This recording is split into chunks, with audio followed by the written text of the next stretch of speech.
Okay, welcome back to the second half of the show. That was a delicious egg and cheese, fried egg and cheese sandwich. Now it is time for popcorn. Time to get ready for a video. So we're gonna make some popcorn. You can make popcorn in a number of different ways, but let me just tell you. If you're desperate, you can pop one of these in the microwave. Fine, that's okay, but don't make a habit of that because this is not the best popcorn. You want to have popcorn that you just cannot stop eating. It is so good, right? And this stuff you can stop eating. It's fine in an emergency. But if you have a little bit more time, make your own popcorn.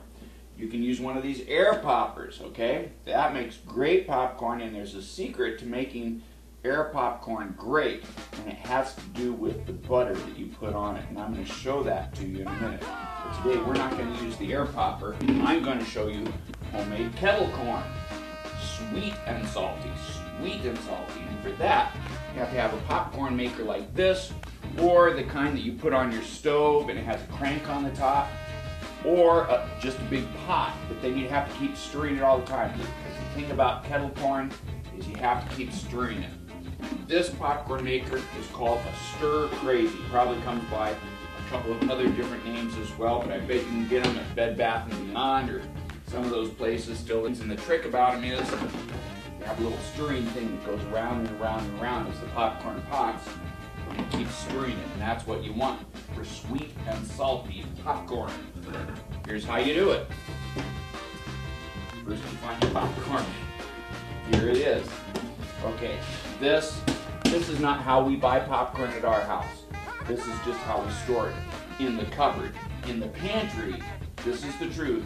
There's a 50-pound bag of popcorn that we buy. They sell it up in Humboldt County, and we buy it by the 50-pound bag and then transfer it. That tells you something about how much popcorn I am able to consume because of the delicious way I make it.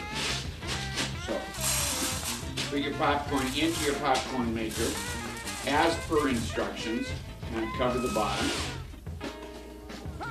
And then you want to add some oil. I'm having a hard time finding the right cupboards today. And 2 or 3 tablespoons of oil do the trick, cooking oil. And you plug it in and get that baby going. That stirs that popcorn around and around and keeps it going. And that's not too big of a deal right now, but it's going to be in just a minute.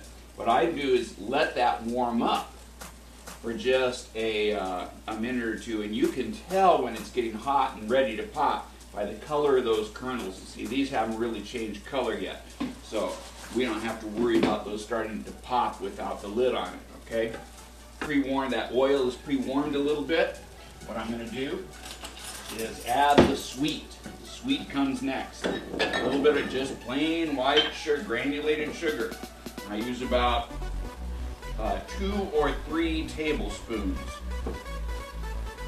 1, 2, and a little bit more just for fun.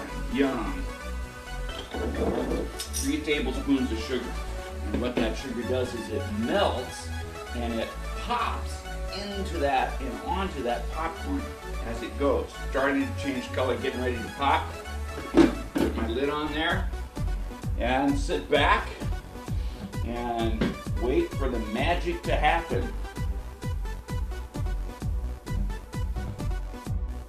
My popcorn is popped, and I've transferred it to this special popcorn serving bowl that we have at our house. We have a special bowl just for popcorn. And you may be saying to yourself, now that is not caramely colored like I usually see kettle corn. When you make homemade kettle corn at home, that sugar, depending on the heat of your popcorn maker or kettle that you make it in, may or may not brown. The taste is exactly the same. So you may not see it, but that sweet is still in there. Now to top it off, what you want to do is add your butter and your salt. So you get the sweet and you get the buttery flavor too. Now, the trick with the butter is that I use just about 2 tablespoons of butter and then top that off with olive oil.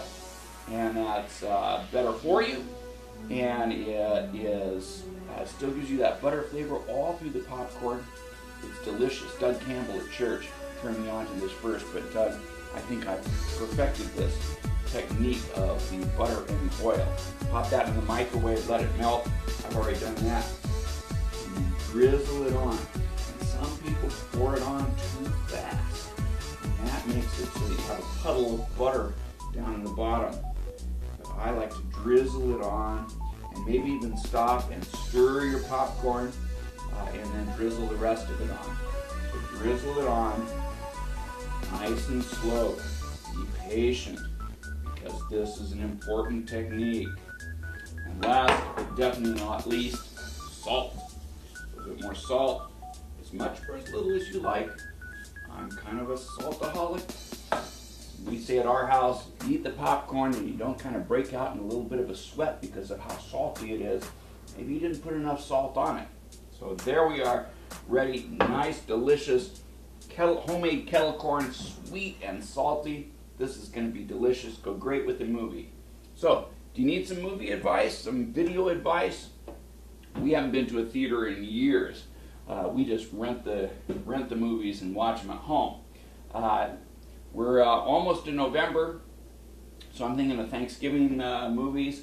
I would recommend a couple of Thanksgiving movies that I really liked. One is called Pieces of April.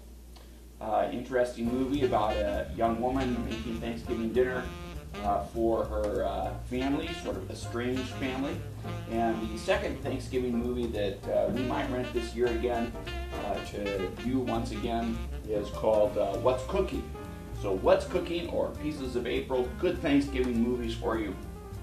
Rent those, gather your friends around, make some popcorn, have some grilled cheese and egg sandwiches, and enjoy your Sunday evenings at your house. So long for now from the parsonage. We'll see you next time.